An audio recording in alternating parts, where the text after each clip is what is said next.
Hello everyone, welcome back to my new mini blog. তো guys, আজকে আমি যেতেছি একজনের বাড়িতে সিসিটিভি ক্যামেরা লাগানোর কাজে।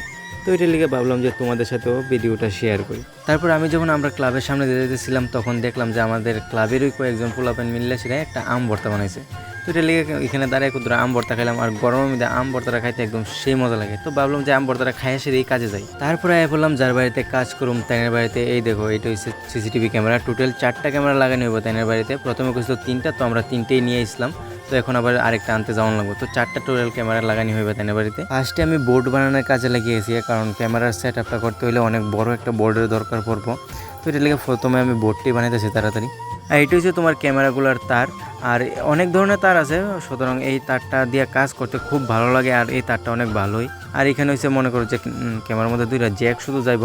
তো 2টা জ্যাক আমি এখানে সেট আপ করে লেছি, এখন ছেলে টিউব মেরে লাগাই দেবো। তো যারা জানো তারা কয়ে দিই যে এই কেবেলটার মধ্যে থাকে টোটাল তোমার 4টা তার, একটা আর্থিং আর বাকি 3টা কারেন্টের লাইন থাকে।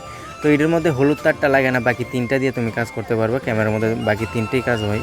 আর তারটিও অনেক শক্ত, তারটি কাটতে গেলে তোমার কাটার ইউজ করতে লাগবে, দাঁত দিয়ে কামড়া, সেটা তারটি অত সহজে কাটা যেত না, খুব কষ্ট হইব আর কি। তো প্রথমে তারটা কাটলাম, তারটা কাটতে সে আরও একটা জ্যাক ফিটিং করবো এখন। আর এই দেখো, এখানে টোটাল 2টা ক্যামেরা ফিটিং করা হয়ে গেছে।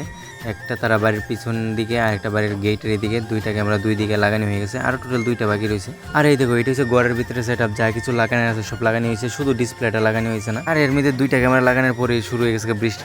তারপরে এখানে আমি তারা ডিসপ্লেতে শো করে সেটা দেখা যাচ্ছে ক্যামেরা ফুটেজগুলো। তারপরে ফাইনালি আমরা কাজ শেষ করে যা যন্ত্রপাতি আছে সব কিছু লইয়া বাস তারপরে টমটম দিয়ে যাইতেছি এখন বাড়িতে। আর বৃষ্টি হয়েছিল, এর লেগে ওয়েদারটাও দেখো খুব সুন্দর লাগতেছিল, একদম ঠান্ডা ঠান্ডা একটা ওয়েদার। তো ঠিক আছে, আজকের ব্লগটা এদের করে আবার দেখা যাচ্ছে নেক্সট ব্লগে। বাই।